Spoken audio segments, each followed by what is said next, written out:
The silence behind your thoughts, discovering the awareness that never speaks. Prologue. Wait for the next thought before you read another paragraph. Do something unusual. Do not try to relax. Do not try to meditate. Do not try to stop thinking. Simply wait for your next thought. Sit quietly for a few seconds and watch. Do not decide what the thought should be. Do not search your memory. Do not deliberately form a sentence in your mind. Just wait. What will the next thought be?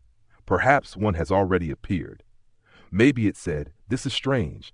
Maybe an image crossed your mind, a face, a room, something you need to do later. Perhaps you suddenly remembered a conversation from yesterday. Perhaps the thought was simply, "I don't know what I'm supposed to notice." Whatever appeared, something remarkable happened. You noticed it. The thought came and you knew that it had come. Now consider the question hidden inside that ordinary event. If you can notice a thought, are you identical to the thought? A cloud moves across the sky, but the sky is not the cloud. A bird flies through an open field, but the field is not the bird. A sound enters a silent room, but the room is not the sound. And a thought appears within consciousness. What then is the consciousness in which it appears? Do not answer too quickly. The mind will be eager to answer.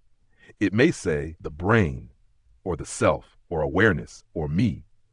Those answers may have value in their proper contexts, but notice what just happened. A question was asked. Then thoughts arrived offering answers, and something noticed those thoughts too. This is the doorway. It is so close that we overlook it.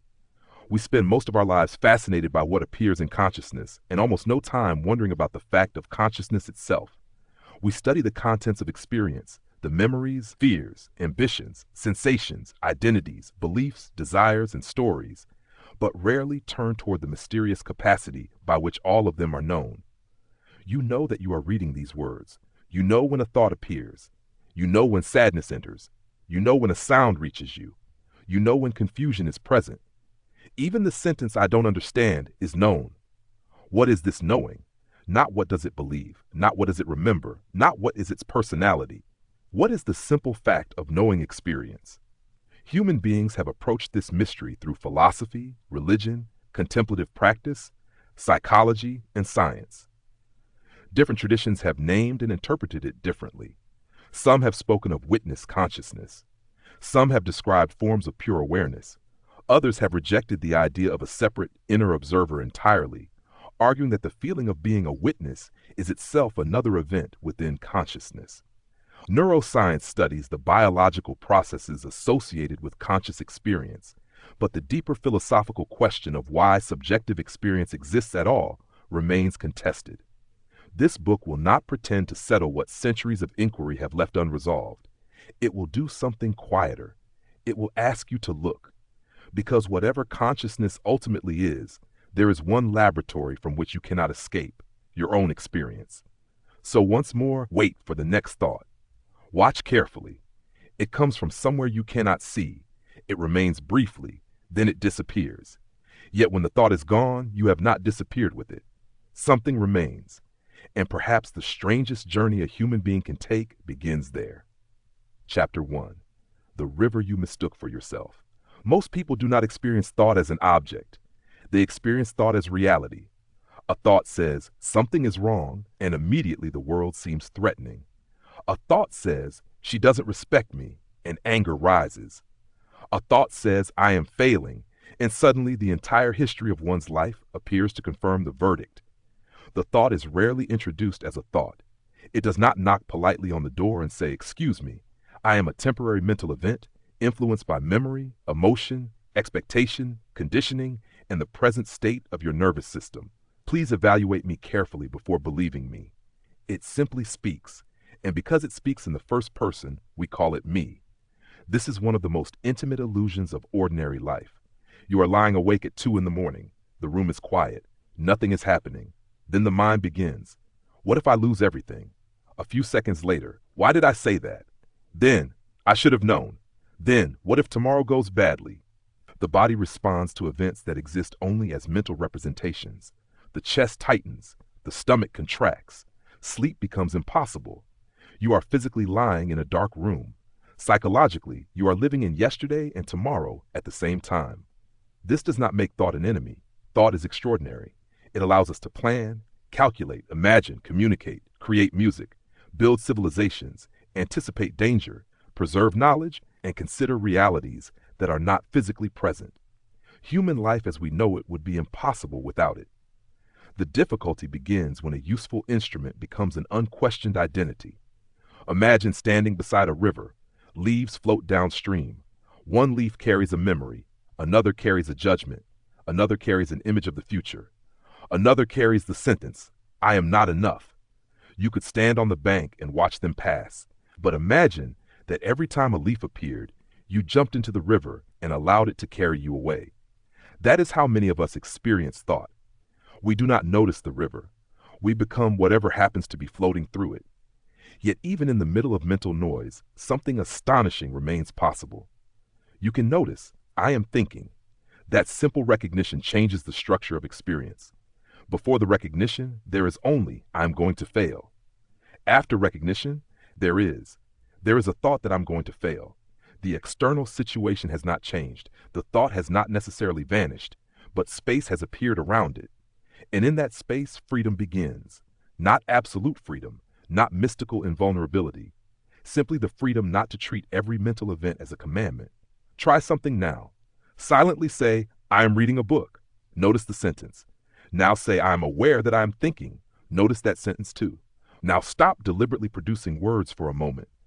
There may still be thoughts. Watch them. A thought may comment on the exercise. Watch that. Another may ask whether you are doing it correctly. Watch that too.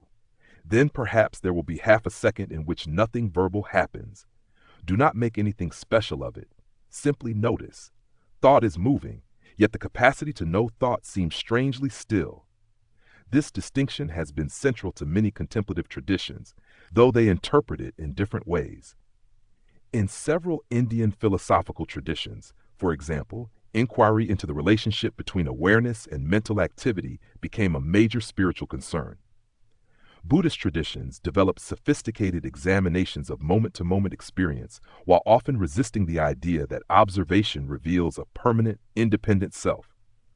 Modern mindfulness practices, partly influenced by Buddhist contemplative methods, frequently train people to notice thoughts without automatically identifying with them.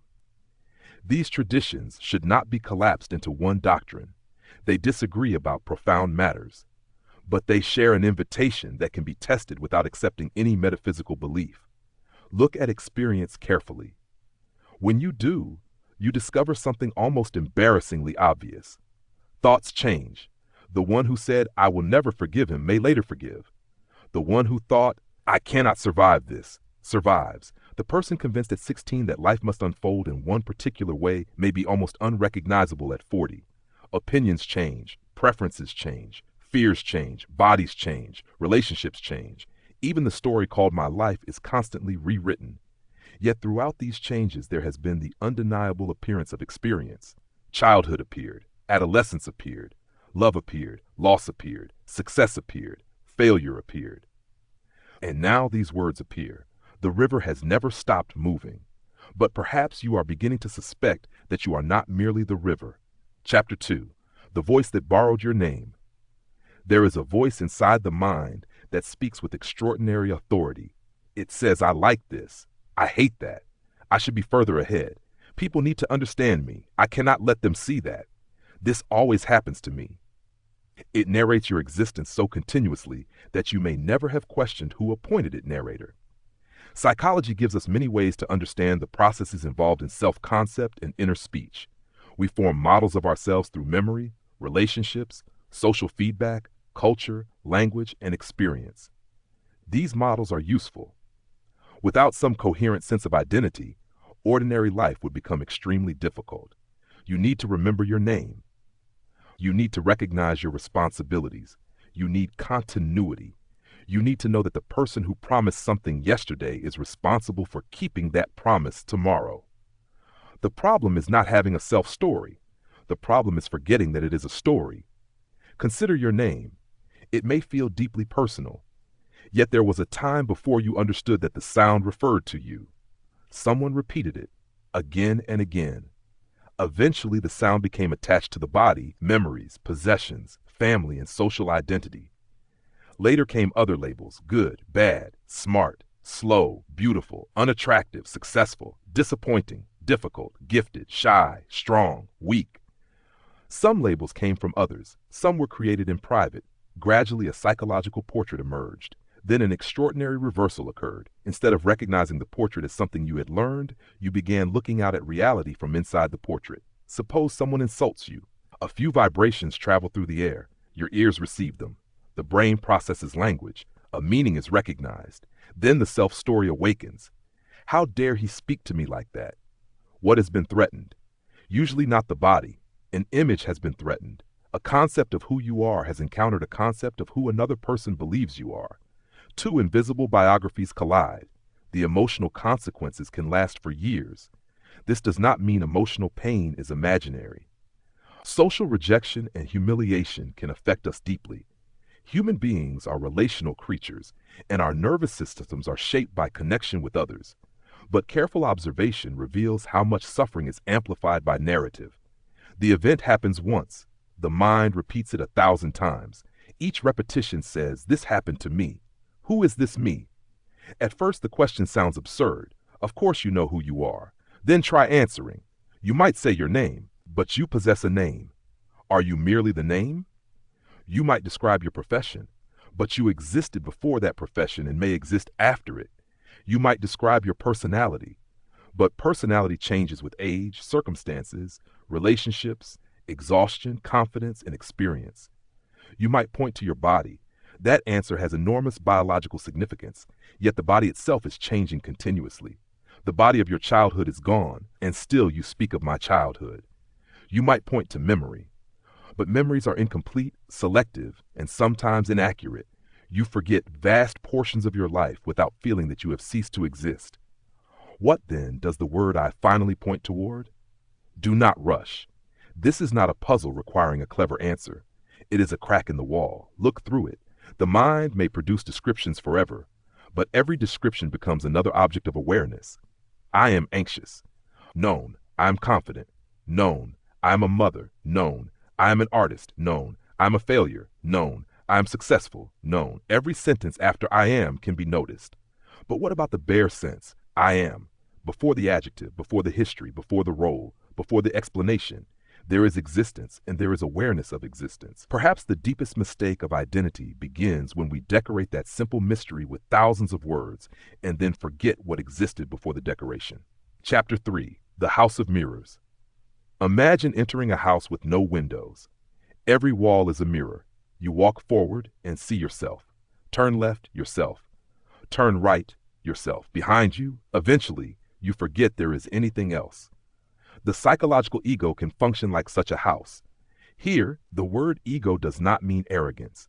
It refers more broadly to the constructed sense of being a particular self with a history, identity, preferences, boundaries, and position in the world. The ego is not evil. It is not something you need to destroy. Trying to destroy the ego can itself become an ego project. I will become the person who has no ego. Then the mirror simply wears spiritual clothing. The ego says, I am more awakened than they are. I meditate longer. I no longer care what anyone thinks of me. I have transcended material things. The costume changes. The structure remains. There is still a character attempting to secure itself through comparison. This is why spiritual language can become another hiding place. Words such as awareness, awakening, vibration, enlightenment, consciousness, and presence can point toward meaningful experiences or philosophical ideas. They can also become decorations for identity. The question is never merely what vocabulary you use. The question is what you can see. Can you notice defensiveness as it forms? Can you feel the urge to be right before obeying it? Can you hear yourself mentally rehearsing an argument with someone who is not present? Can you recognize the hunger to be admired without immediately condemning yourself for having it? That last part matters. Awareness does not require violence. If you observe the ego only in order to attack it, another conflict begins. The mind divides itself. One part becomes the prosecutor, another becomes the accused. I shouldn't feel jealous. I shouldn't want approval. I shouldn't be angry. Now jealousy exists, and judgment about jealousy exists. The house gains another mirror. What if observation were gentler? Jealousy is here. Fear is here. The need for approval is here. No verdict, just seeing. Something changes when experience is allowed to reveal itself before the mind turns it into a moral drama. A sensation becomes visible. A thought appears beside it. A memory feeds the thought. Another sensation follows. You begin seeing machinery where before you saw identity. Instead of I am an angry person, you notice anger arising. Instead of I am broken, you notice pain, memory, tension, and a thought declaring brokenness. Language matters, not because changing vocabulary magically solves suffering, but because language can reveal or conceal the fluid nature of experience. The ego loves nouns. Awareness notices verbs. The ego says, I am fear. Awareness sees fear is happening. The ego says, this is who I am. Awareness asks, is it still here? Everything becomes more fluid under observation. This is frightening at first. We want solid ground. We want to know who we are. But perhaps the identity we defend so desperately is not solid ground. Perhaps it is a raft, useful for crossing water, dangerous when carried on your back after reaching the shore. Chapter 4. The Gap Between Two Thoughts. There is a small experiment you can perform anywhere. Close your eyes if it is safe to do so. Listen. Do not name the sounds, simply hear them. Perhaps there is traffic, a fan, voices, birds, air moving through a room, your breathing. Notice that sound does not require you to describe it. Hearing happens before commentary. Then a thought arrives. That's a car. The label appears after the raw sound. Another thought. This is peaceful. Another. I'm distracted. Notice each one. Now become interested in the moment after one thought disappears and before another becomes clear. Do not hunt for it. If you hunt for silence, the hunting itself becomes noise. Simply notice the changing texture of the mind. Thought, pause. Sound, sensation, thought, image, pause. There may not be a dramatic gap. You do not need one. The important discovery is subtler. Awareness does not depend upon verbal thought. You can be conscious without narrating. Look at the sky. For a fraction of a second, before the mind says blue or beautiful or cloudy, there is seeing. Touch a cold surface. Before the word cold, there is sensation. Someone you love unexpectedly smiles at you. Sometimes there is a moment before language returns. Life is simply there. This is presence in its simplest form. Presence does not require incense. It does not require sitting cross-legged. It does not require escaping modern life. Presence is what remains when attention is not completely captured by psychological time. You can discover it while washing a cup, feel the water, hear it strike the sink, notice the weight of the cup. For 10 seconds, do nothing else inwardly. Then thought returns. I need to answer that message. Fine.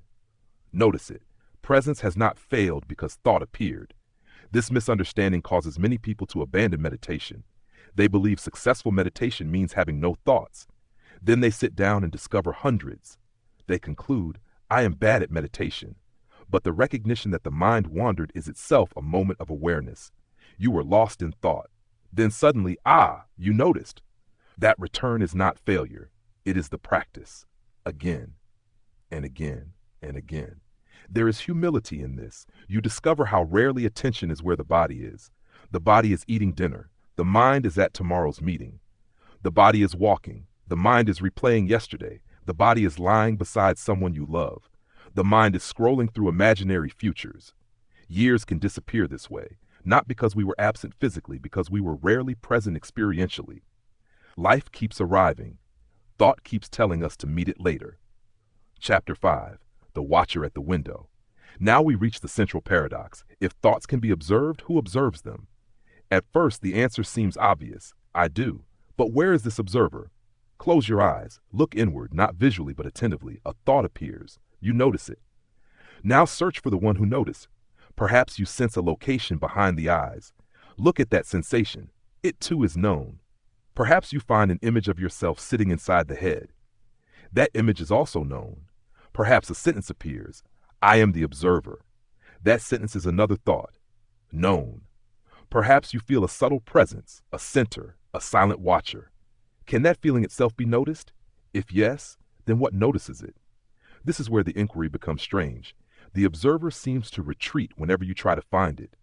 It resembles an eye attempting to see itself without a mirror. Some contemplative philosophies interpret this as evidence that awareness is fundamentally different from the objects appearing within it. Other traditions, particularly several Buddhist philosophical approaches, warn that turning awareness into an eternal inner entity simply creates a subtler version of the self we were trying to investigate. This disagreement matters. We should not resolve it with poetic certainty.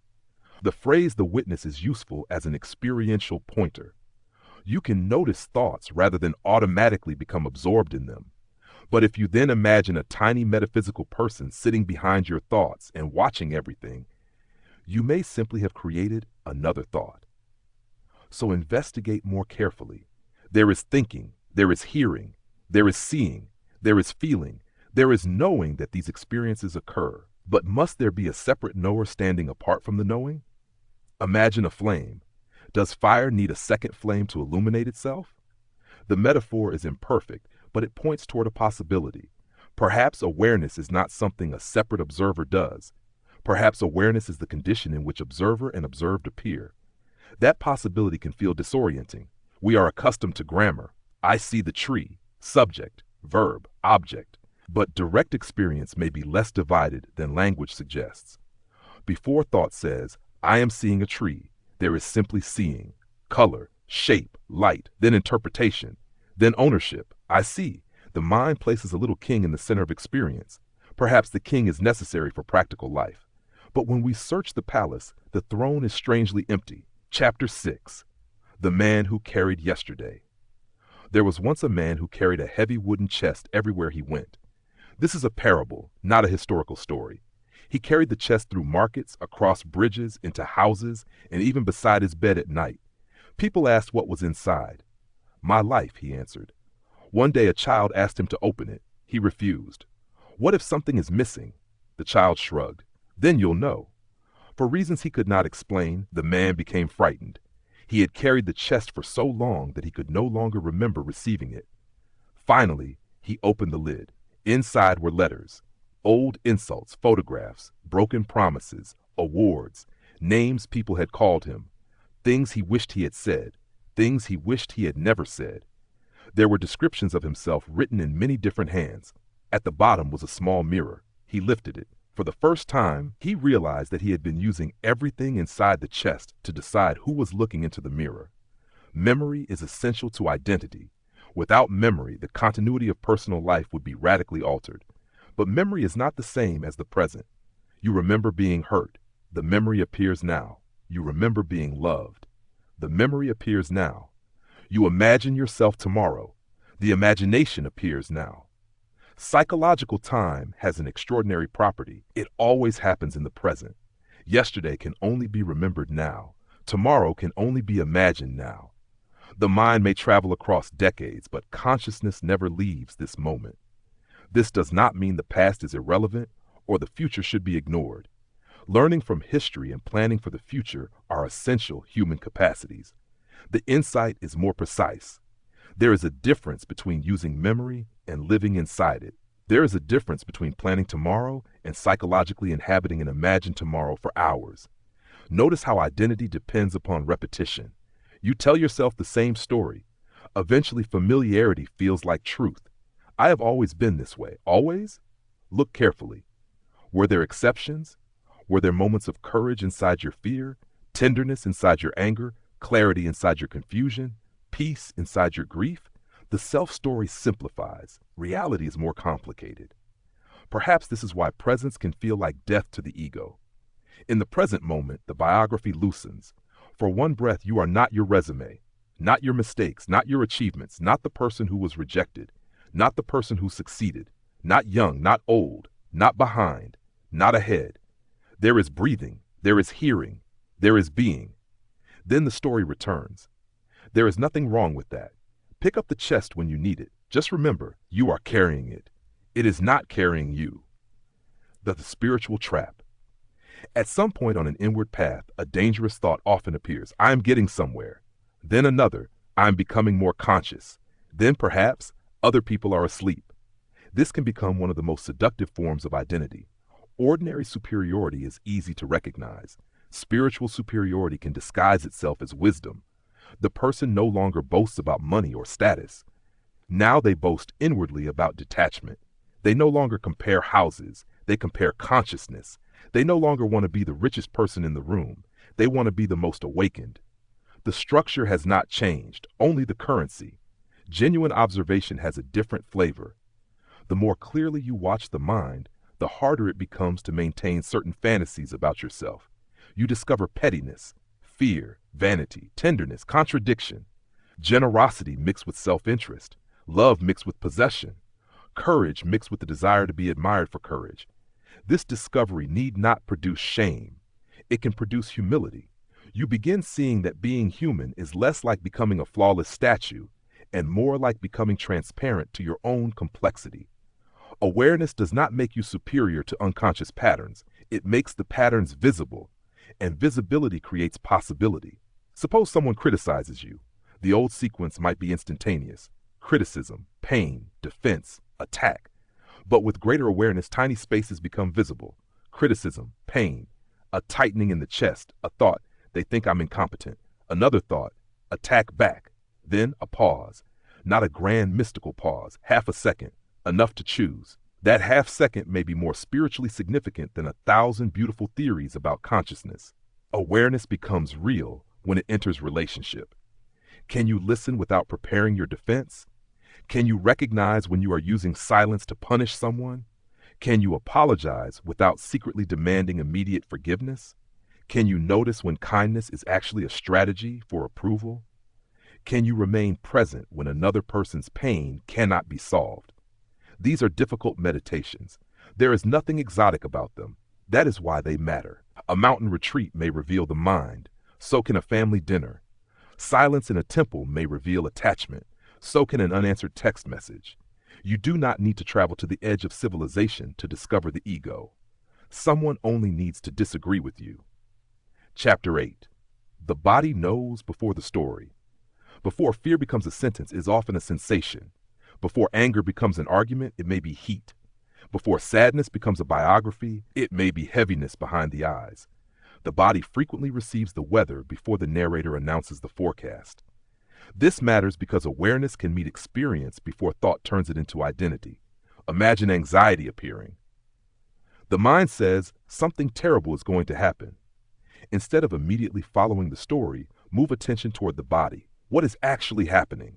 Pressure, tingling, tightness, a rapid heartbeat, shallow breathing, restlessness. Stay close to direct sensation without pretending that this automatically solves the underlying problem. Something interesting may happen. The story says, I cannot bear this. Awareness discovers there is a strong sensation changing from second to second. Again, this is not a denial of suffering. Severe emotional distress may require professional support, and contemplative practice should not be treated as a substitute for appropriate care. The point is experiential. The mind tends to freeze processes into things. The body reveals movement. A sensation rises, changes, moves, intensifies, weakens, disappears. Another appears. Impermanence is not merely a philosophical concept. It can be felt. Take one breath. Notice its beginning. Notice its middle. Notice its end. Where did the breath go? Take another. You cannot store it. You cannot keep the pleasant half and reject the unpleasant half. Life enters.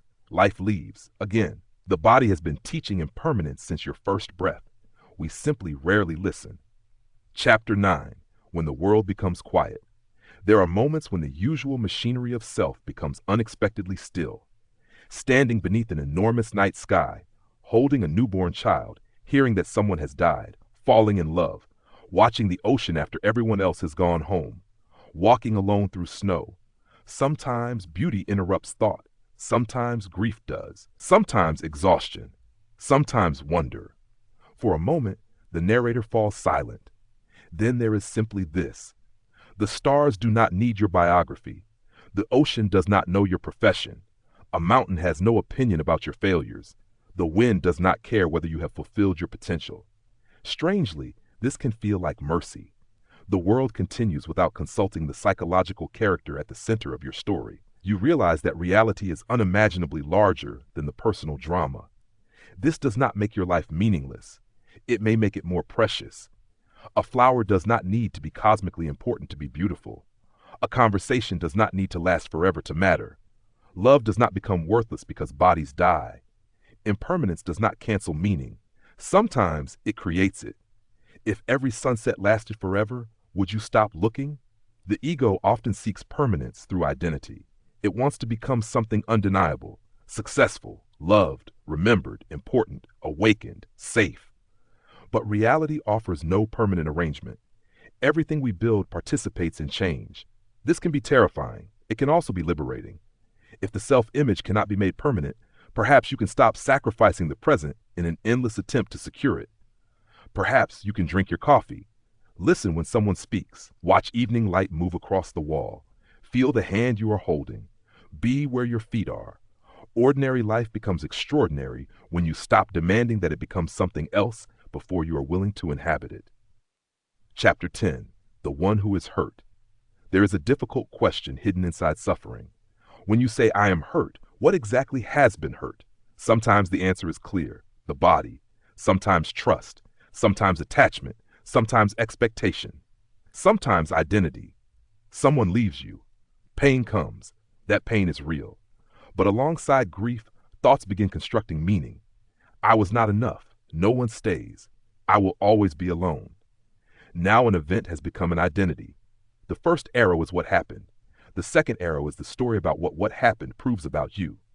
This image resembles a well-known Buddhist teaching in which unavoidable pain is distinguished from additional suffering created by our reaction to pain. The traditional context is more nuanced than a modern slogan, but the distinction remains useful. Awareness does not remove the first arrow. It may help you notice the second. Grief still grieves. Loss still hurts. The awakened fantasy that a sufficiently conscious person should never experience emotional pain is both unrealistic and cruel. Presence is not anesthesia. Sometimes presence means feeling heartbreak without escaping into explanation. Tears, pressure, memory, love with nowhere to go. Awareness sits beside it, not above it, not beyond it, beside it. There is something deeply compassionate about consciousness when it stops trying to immediately repair experience. You can sit with yourself as you might sit beside someone who has lost everything. No lecture, no philosophy, no demand to become enlightened through suffering. Simply, this hurts, and awareness remains. The storm moves through a sky that does not need to fight the storm. That image is only a metaphor, yet sometimes metaphors know how to enter places where arguments cannot. Chapter 11. You are not where you think you are. Where are you right now? The obvious answer is a location. A room, a city, a train, a bed. But experientially, where is your life happening? Not the concept of your location. The experience itself. Seeing happens here. Sound happens here. Sensation happens here. Thought happens here. Memory happens here. Even the idea of a distant galaxy, when imagined, appears here as a present mental event. Everything you have ever known has appeared within experience. This statement does not imply that the external world is unreal. Philosophers have debated the relationship between mind and world for centuries, and science provides powerful models of a physical reality existing independently of individual perception. The experiential point is simpler. Whatever reality ultimately is, you encounter it through consciousness. You have never stepped outside experience to compare experience with reality from a completely independent position. This is one reason consciousness is philosophically strange. It is not merely another object in the world from the first-person point of view. It is the condition through which a world is known at all. Try to imagine your own absence. You can imagine an empty room, but you are aware of the imagined room. You can imagine your funeral, but you are present as the awareness of the image. You can imagine darkness. Darkness is experienced. Consciousness cannot easily represent its own non-existence because every representation already presupposes consciousness. This does not prove immortality. It does not prove that awareness survives bodily death. Those are separate metaphysical claims for which this exercise provides no scientific proof, but it reveals something philosophically fascinating. Your own non-experience cannot become an experience. The mind reaches the edge, and there it finds silence. Chapter 12. The meditation without a meditator. Sit comfortably. There is nothing sacred about the posture. Let the body be as it is. Feel one breath. Do not improve it. Another. Hear whatever sounds are present. Do not search for silence. Let sound be sound. Now notice thought. Do not stop it. A thought appears. Let it. Another. Let it. Notice how little control is required for thoughts to arise. Often they simply arrive. Where does the next thought come from? You can deliberately think certain thoughts, of course, but much mental activity appears spontaneously, shaped by processes outside immediate conscious control. Watch. A memory appears. Did you choose that exact memory 1 second before it came? An image appears, a phrase, a plan, a judgment. Let the mind be weather. Now notice the impulse to become a successful meditator. Perhaps a thought says, I'm doing well, known, or this isn't working, known, or I finally understand awareness, known. Do not keep any of them. Now search for meditator. Where is the one doing the meditation? Is it a sensation behind the eyes? Notice the sensation. Is it a voice? Notice the voice. Is it an image? Notice the image. Is it the feeling of being located somewhere? Notice the feeling. Do not answer. Remain with the question. Perhaps there is only breathing, sound, sensation, thought, knowing. No center can be found. Or perhaps a strong sense of self remains. That too is fine. Notice it. The purpose is not to manufacture a mystical experience. Manufactured experiences become another possession. I had an awakening. Then memory preserves it. Identity claims it. The ego hangs it on the wall. Instead, remain ordinary, breathing, listening, being, nothing to achieve. For once, no future version of yourself is waiting at the end of the exercise. There is only this breath, and strangely, you did nothing to earn it. Chapter 13. The Face Before the Mirror. Imagine that every mirror on earth disappeared tonight. Every photograph too. Every video. Every reflection. You could still touch your face. Others could describe you, but you could never directly see the face that everyone else calls yours. Something similar may be true of consciousness. We know it by being it. Yet whenever we attempt to turn it into an object, we find only another appearance within it. Thought describes consciousness. The description is known. Science measures neural activity associated with conscious states. The measurements appear within human observation and interpretation. Philosophy creates concepts. The concepts are known. Meditation produces experiences. The experiences are known. Every road seems to return to the same mysterious fact. There is experience. Why? Science has made enormous progress in studying the brain and the neural processes associated with perception, attention, memory, wakefulness, and reportable conscious states. Yet philosophers and scientists continue debating how physical processes relate to subjective experience and whether the so-called hard problem of consciousness is correctly formulated or ultimately solvable. Mystical traditions often move beyond this uncertainty and offer metaphysical answers. Some identify consciousness with an ultimate reality. Some describe individual awareness as participating in a universal ground. Some speak of soul or spirit. Others deny that an eternal self can be found. These teachings can be spiritually meaningful, but meaning should not be confused with scientific demonstration. Mystery deserves more respect than false certainty. Perhaps one of the most mature forms of contemplation is the willingness to stand at the edge of what we know without immediately covering the unknown with belief. You are conscious. That much is undeniable from your own first-person perspective. What consciousness ultimately is remains mysterious. Pause there. Not knowing is uncomfortable because the mind survives through conclusions. But perhaps there are doors that open only when conclusions stop knocking. Chapter 14. The dreamer in the dream tonight. You may dream. Inside the dream, a world may appear. There may be streets, people, danger, desire, distance. Perhaps you will run from something. Perhaps you will fall in love with someone who does not exist outside the dream. Perhaps you will stand in a house you have never seen. While dreaming, the world can feel real.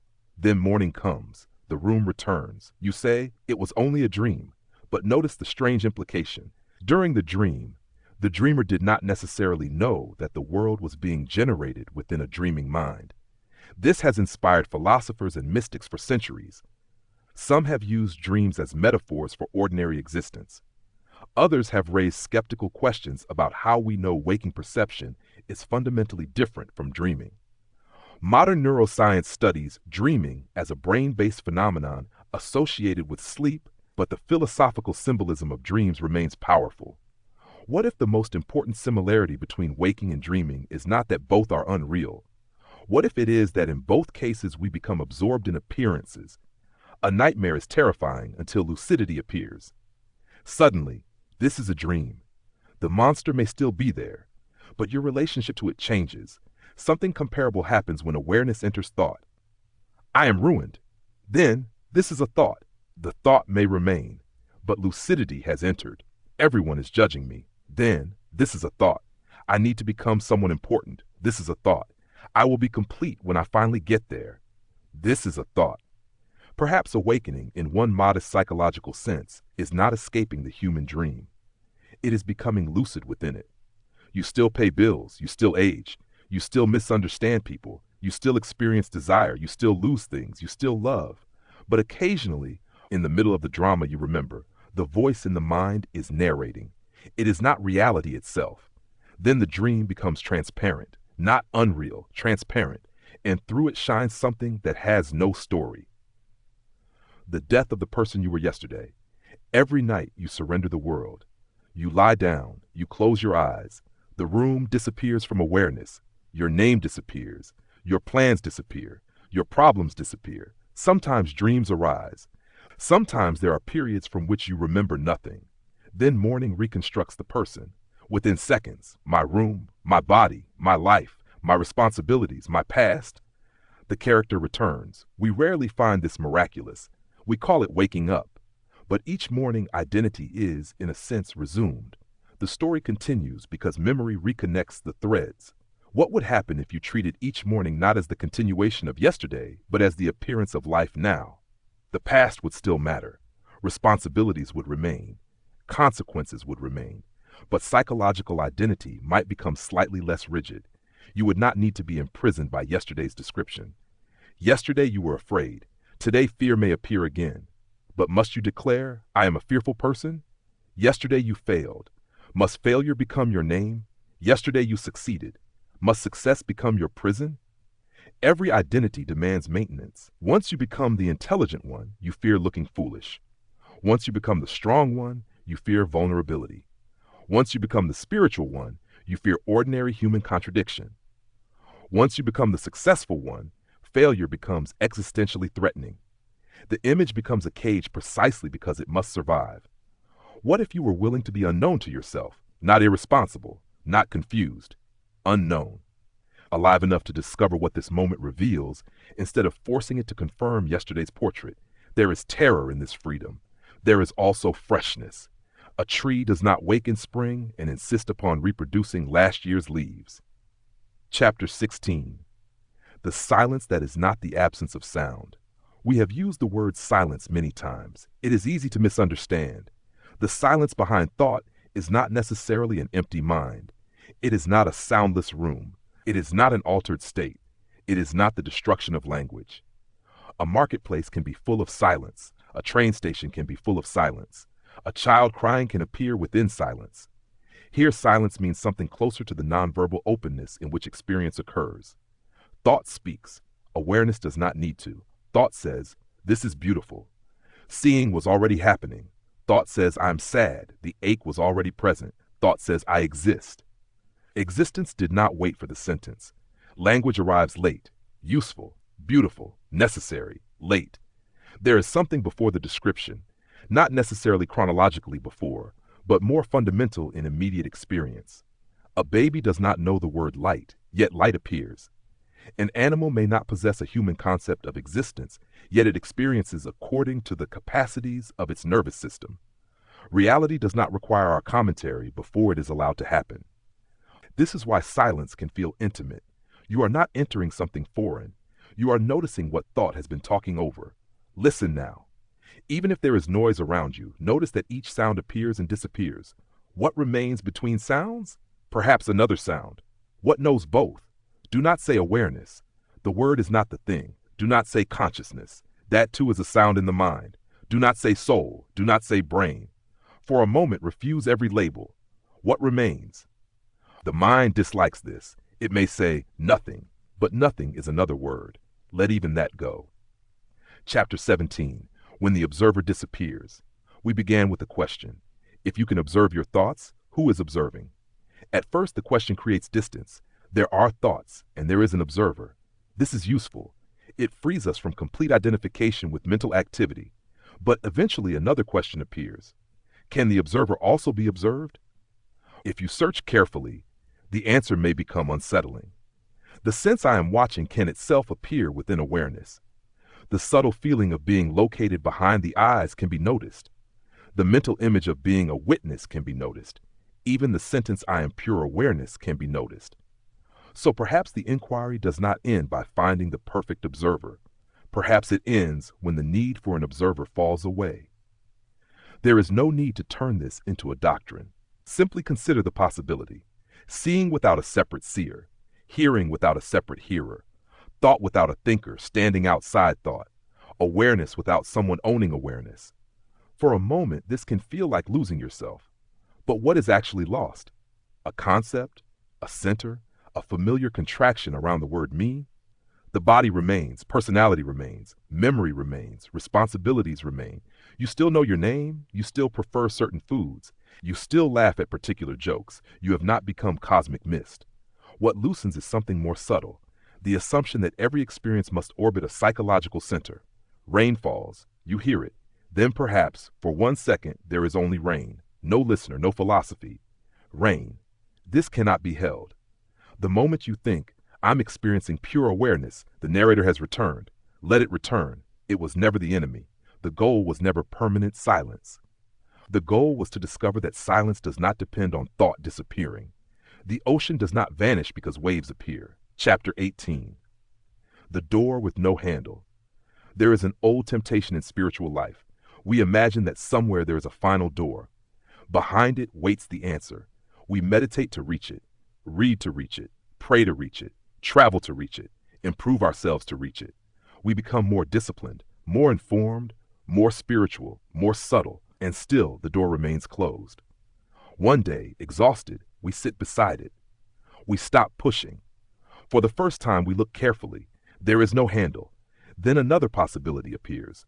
Perhaps it was never a door.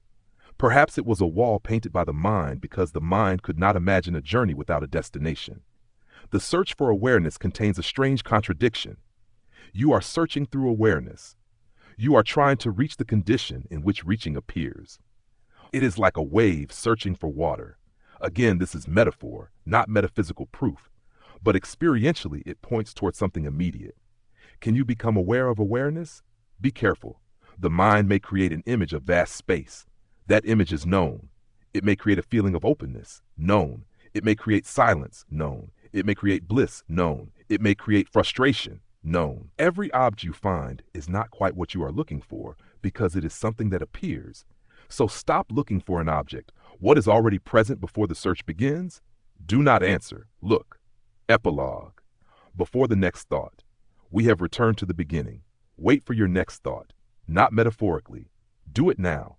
Wait. Perhaps it came quickly. Perhaps the thought said, "What am I supposed to discover?" Notice something. You did not need to know what the thought would be in order to wait for it. There was openness. Then the thought appeared. For an instant, you were like someone standing beneath a dark sky waiting for a star to fall. Then light crossed the darkness and disappeared. Throughout your life, thoughts have crossed this inner sky. Some were beautiful. Some were cruel. Some saved you from danger. Some invented dangers that never arrived. Some became poems. Some became arguments. Some became plans that changed your life. Some became prisons. You believed many of them. You resisted many. You followed some across years, and still they passed. The child you once were thought thoughts that no longer exist. The teenager you once were defended identities you may barely remember. Versions of you have appeared and disappeared. Dreams changed, faces changed, bodies changed, homes changed.